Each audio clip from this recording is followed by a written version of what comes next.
Okay, I think you're all set. Excellent. All right, I'm going to call the Damariscotta School Board meeting to order. It's Tuesday, April 14th, 2020. We're going to omit the Pledge of Allegiance again. Is that fair game? And are there any agenda adjustments? I have none, Angela. Okay, and go ahead, roll call. Do you want me to do it? Oh, sure. Kate Castelline. Here. Jason Drake. Here. Angela Russ, I'm here. All right, we're all here. I'm going to go ahead and just make a motion to approve the minutes from our last regular meeting on February 24th, 2020. Second. Any discussion? I can actually tell you guys, this maybe isn't about the minutes, but I did go over all of these meeting details with Matt Lutkus. I did go in and meet with him. Oh, good, good. And he was fine with everything. Good. All right, all in favor? I guess roll call. Kate Castelline? Yes. Yeah, Jason Drake? Yep. Angela Ross? Yes, I approve the minutes. There we go. The next regularly scheduled meeting of the Damariscotta School Board will be determined. The next regular meeting of the AOS Board will be held remotely on this evening, Tuesday, April 14th at 5 p.m. The all board meeting will be rescheduled. There is no AOS. Am I the only one who lost Angela? I can hear her. Yeah, I can see you. So we're on to the superintendent's report. Do you still have, can you hear me, Craig? I think he's frozen. Looks like Craig has lost connection. He'll probably have to log off and then log back in. Just in time for the superintendent's report. Well,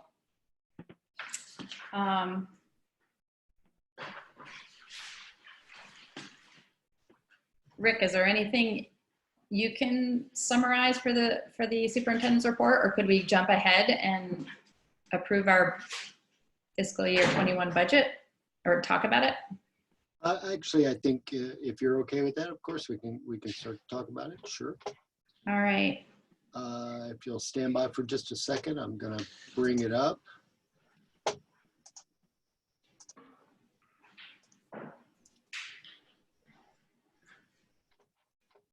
And can you all see that? Not yet. We can see your YouTube screen.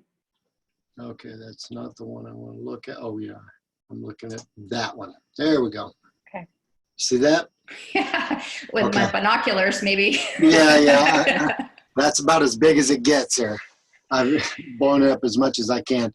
So as we, I don't think we've made any changes to this budget. I think this is as it was presented, 10.98% increase, and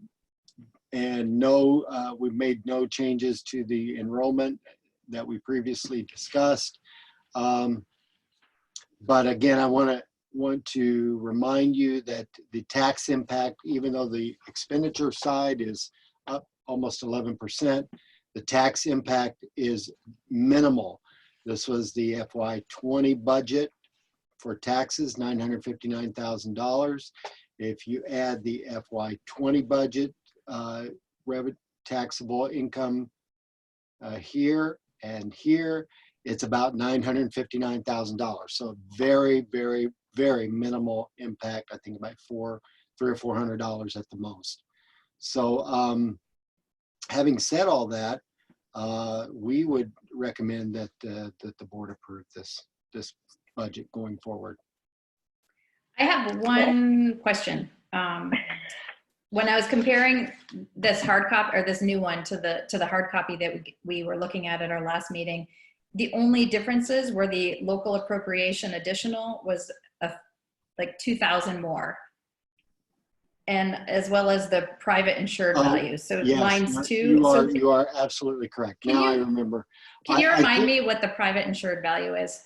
private insured value is essentially what private institutions who provide educational services, it allows them to charge for an amount for overhead, essentially. So that's the up to 10 or 6 to 10% or 6%, but we 6%, I could- believe, is the amount. Yes, yeah. and that is set. That rate is set by the state as well as the tuition amounts are set by the state.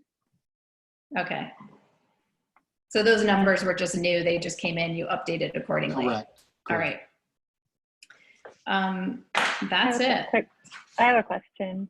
I know that you do not have a magic lamp, but I'm just wondering if we are gonna see, if you anticipate we'll see any additional savings rolled over because of the situation we're in and everything's remote with secondary. I realize it's not, I mean, it's mostly tuition and it's things that are not gonna change much, but not much. Not Or- much. I mean, Okay. as sort of we previously discussed, and you're exactly right, Kate. In your secondary budget, most of it is tuition. There are some services, special ed services, and those kinds of things. And we've talked about the first student thing. You'll see some savings there, but generally speaking, you're not going to run into a great windfall with the amount of money that you're going to save with reduced operations, because everything continues to be paid. Are we saving the transportation, the rest of the transportation costs? The transportation costs are being paid out. We did go back to First Student, and they have issued a credit, not a credit so much as a reduction in their billing of 8% to cover fuel. They're obviously not spending anything on fuel, so that was a reasonable accommodation for the towns to continue to pay First Student. It is vitally important that we continue to pay First Student, and although they are not necessarily providing the service that we wanted or need, because there's simply no students aren't being transported, they are as well reliant upon keeping their staff on board. And if we don't continue to pay or don't pay at all those contract costs, those drivers are going to go somewhere else. And I'll remind this board and anybody else that's watching, when we went out to contract, we only had one bidder, and it was First Student. So it's again vitally important that we keep that service connected with that service, paying that service, and so that when we flow into next year, there won't be any hiccups with regard to them having to go out and get staff. Now, having said all that, and I'm saying this for, again, not necessarily for you folks, but for anybody who might be watching, secondary student transportation is not statutorily, guaranteed. You can choose to transport secondary students or choose not to. For K-8, it is statutorily guaranteed, but not for secondary students. Thanks, Rick. Thank you for that clarification. Mhm. All right. So, Craig, we skipped superintendent's report and went straight to the budget so we could move forward. And I think does anybody else have anything to say about it?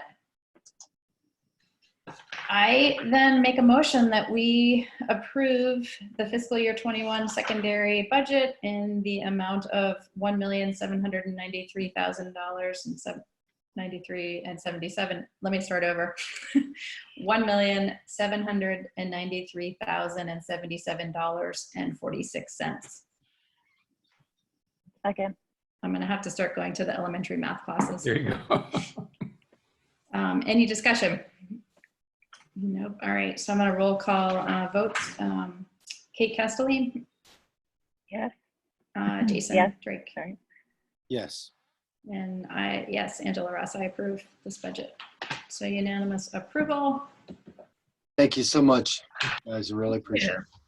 Thank you. And then Angela, just to address the superintendent's report, there really is nothing. It's all around school COVID closure, leading up to this for the secondary. It'll be addressed a little bit at the AOS meeting, but there really is no superintendent update as far as anything that you haven't heard at the GSB meetings.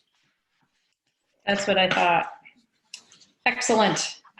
So but do let me take just a second. I had sent out an email and shared with you some policies that Newcastle is looking at in terms of equivalent education for homeschool students at Lincoln Academy. We're not questioning parents' rights to do homeschool, but it's a question of the process that we want to implement and to create and implement internally to approve their participation in classes at Lincoln. It became an issue for Newcastle due not necessarily to participation, but to the way the billing was going. And I think that one of the bills popped for the Newcastle members because a homeschooler was taking a year-long course in, I think it was a French course, and then also taking guitar, and they were being charged equally for the after-school guitar lessons and the year-long course. So we need to have a conversation with Lincoln and take a look at our internal approvals for some of those activities. How, Stephanie was telling me about this last week, and are the invoices being detailed differently? Why is this all of us, like this has probably been going on for years, but how come we're only finding out about it now? It has been going on for years. I'm going to let Rick chime in, but I think it's just a different level of scrutiny coming from the Newcastle board. I think they're looking at it more carefully because there were those questions around the students who are living in the dorm and whether or not Newcastle should actually be paying. So I think one thing led to another, and we're just looking more careful. They are looking more carefully at them. I would agree Okay. with that assessment that, but, I think there is there may be some confusion with folks who say, why are we paying any homeschool? They're not regular students, but again, statutorily, homeschool students are protected, guaranteed to receive the same benefits as any other public school. The difference here is that you're actually paying, you have an outflow of funds. I think I told Stephanie that if we had a public high school, we probably wouldn't even be talking about this. But we would not. so again, it's probably been going on a long time, but it's now because of increased scrutiny. Yeah, I think a policy makes sense. Yeah, and it's actually a required policy that should have been in place, and it may have been, but I certainly can't find it. So we'll touch on that tonight with the AOS, and then move forward with the towns because it'll be an individual town policy. Okay, Okay, thank you. sounds good. Also, I have a note to, the town office has been in touch with me about about no one has taken out papers. And at first they tried to convince me to take out papers, and I am not going anywhere door to door. And then they realized like they couldn't do that. So they advocated for the write-in candidate on the ballot, and just reaffirmed that that was fine, and that people actually have to write in. So, and I think I've shared with all of you that I'm willing to do this. I would prefer not to serve a full 3-year term, but I'm committed to seeing us through this transition. So probably a year anyway. And if you can spread the word that people would just, whenever we do have our town meetings and we vote, my name would have to be written correctly and the box checked off next to my name for it to count. That was Good thing it's just a 4-letter word. right. Yeah. I would encourage you to, I mean, and you know this, but I would encourage you to talk to JW or Evan or whomever at Lincoln County News just to get a blurb in there. But also, I don't think anyone knows when the elections are actually taking place. Right. So. Right. Yeah. Thank you for doing that, Angela. Yes. It Yes. feels like the right thing to do. So Good thank deal. you for Thank you. letting me. All right. And is there any new business? Anything else to talk about? No, I might have put the homeschool under new business, but other than that, no. That's where I put my notes about it. That's where I put you. All right, then this meeting, without objection, this meeting is adjourned at 2:18 p.m. And you did beat the 21 minutes. Woohoo! Good job, good job. All right, Thank I you. have to go to another Zoom meeting, so Okay. stay well, everyone. Hey, Kate. Thanks, Angela. Bye. Okay, no problem. Bye-bye.